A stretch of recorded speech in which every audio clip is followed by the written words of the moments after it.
I watched the storm like most of us watched the storm over the weekend as it started to hit Friday evening. And when I got the call, they weren't even sure whether they were going to get us out right away, because at that point, all the airports into the New York, New Jersey area were shut down. Part of my training was in the ERV, which is the emergency response vehicle. It's the white truck that kind of looks like an ambulance. The process always is you pick up your bag with your toothbrush and comb and brush and stuff like that, and you pick up your clothes that you think you might need, and you're never sure, of course, what you're going to need. It could be cold, it could be warm, it could be both of those things. Even though the storm had hit the coast, inland was affected power-wise. So there were no lights, no street lights, no traffic lights, wires down. So I even had a difficult time even getting to the headquarters and the hotel where we were going to start our operation. Sandy, in its overview, was one of the largest disasters the American Red Cross had responded to. Comparable probably to Katrina. 13 states were affected. Millions of people, millions of power outages, and I believe, I know that the total damage in New York was about $41 billion, and in New Jersey, I think $36 billion. But it was just complete devastation. I mean, when I was on Staten Island, we stayed on a military ship off the coast because there was nowhere we could stay on the island. It was so completely destroyed. I was working at a hospital, Bailey Seton Hospital on Staten Island, and there we had over 100 clients and over 30 animals. And I was the night shift, 7 p.m. to 7 a.m. every day. So we did dinner and breakfast, and all night we would provide snacks for them. You know, they would come and talk to us about what they were feeling, and most of them couldn't sleep. So we were just there to help in any way that we could. I go out on Red Cross national disaster assignments in a variety of roles, but this particular assignment, I was going out as a supervisor for the mental health role. And we just start with a conversation. And very quickly, many times, the floodgates open. People start sharing with us, you know, what they've gone through, what they're going through. Our hope is to identify people that may have severe reactions to a natural disaster.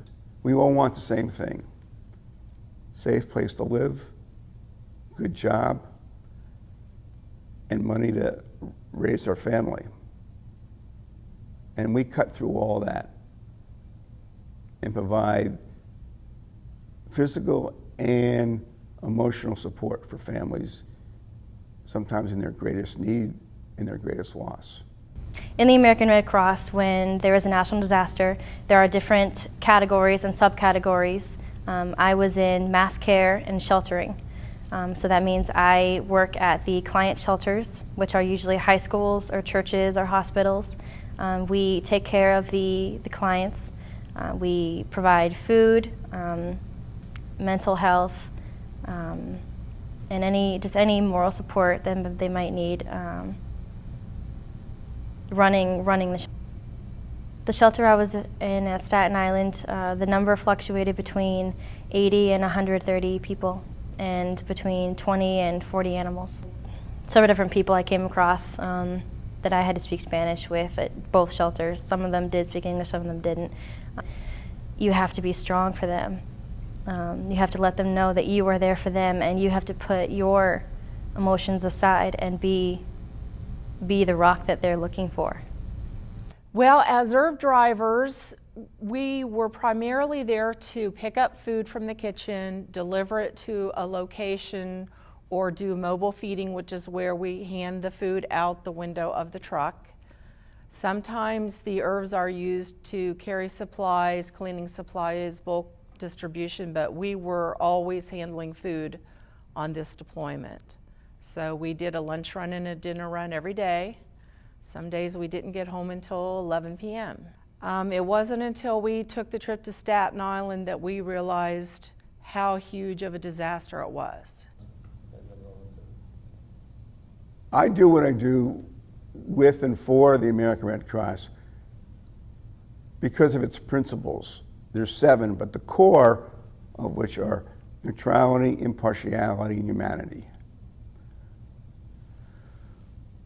I know of no other organization that assists in war and disaster and helps everybody, regardless of race, creed, color, political persuasion. A world that I never knew existed, and a world that I never knew I always wanted to be a part of. You start off volunteering because you want to help other people, but it is a very fulfilling thing. It feeds your soul. It gives you a sense of satisfaction. So you might start off because you want to help other people, but you kind of get addicted to the feel-good feeling that you get from doing that. It's a win-win situation all around. People say, why did you do this? And the question is, if I don't do it, who will? If we don't do it when they call, when will we go? It's not, it's not good enough to say, well, we'll go in 3 months when our schedule is clear. If there's a disaster, that just doesn't work. You have to be willing to put your life on hold for 2 weeks. And Lynn and I were some of the lesser workers. We went for 2 weeks while Lynn went back.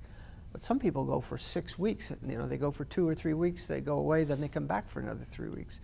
It's amazing the amount of volunteer hours that are provided by the Red Cross. We had, in a span of the 5 weeks I was there, I think a total of 16,000 individuals, not all at the same time, but there were 16,000 volunteers there over the span of the 5 weeks that I was there. And if it wasn't for the generosity of not just the American public, but our volunteers, we wouldn't come close to being able to accomplish what we do on an everyday basis. And for that, I'm eternally grateful.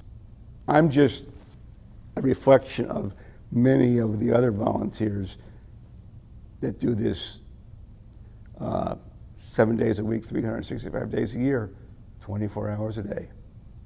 Whenever there's a need, we're there, and we're there until the need is over. I truly believe that my life changed more in those 2 weeks than in the last 2 years. From all the people that I met who were share their stories with me, to working with my team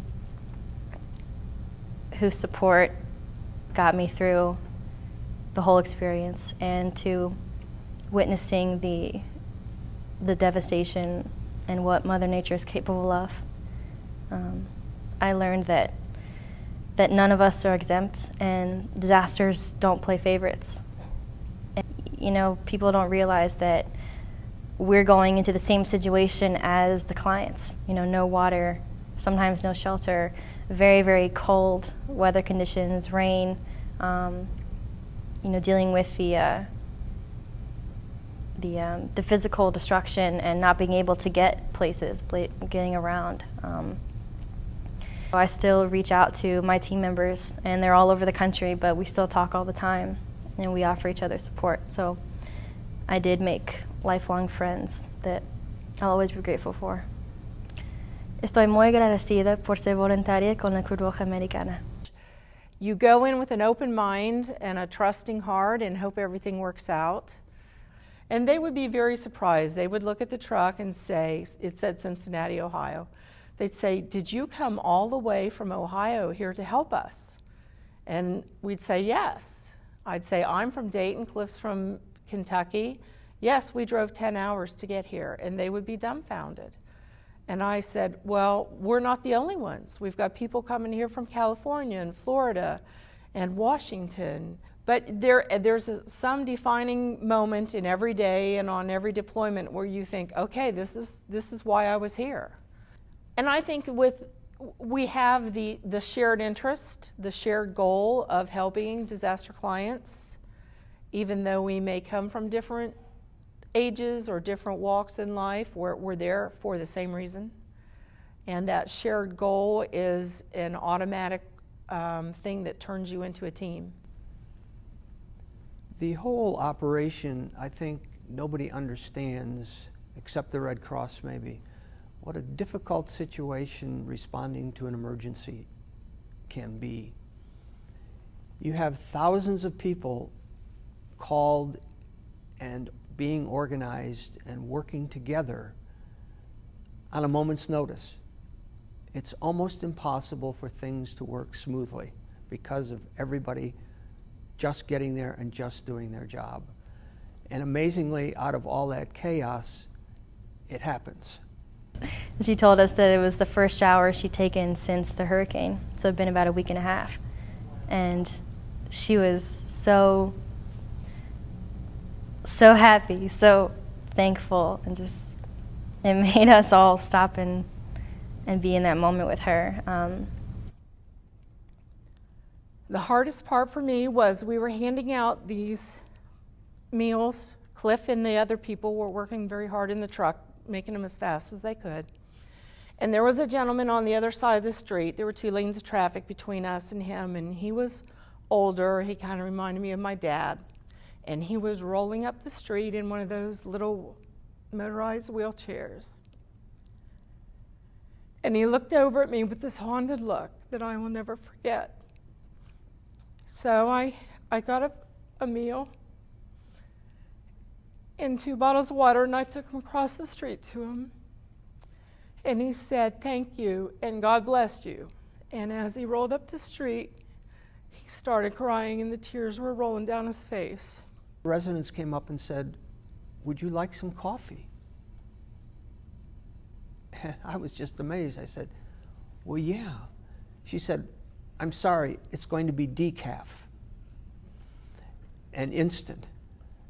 And I said, "That is so wonderful." And she brought us some hot coffee. You know, in the midst of all this suffering, these women, this person was interested in making our being there a little more comfortable. And that was really great.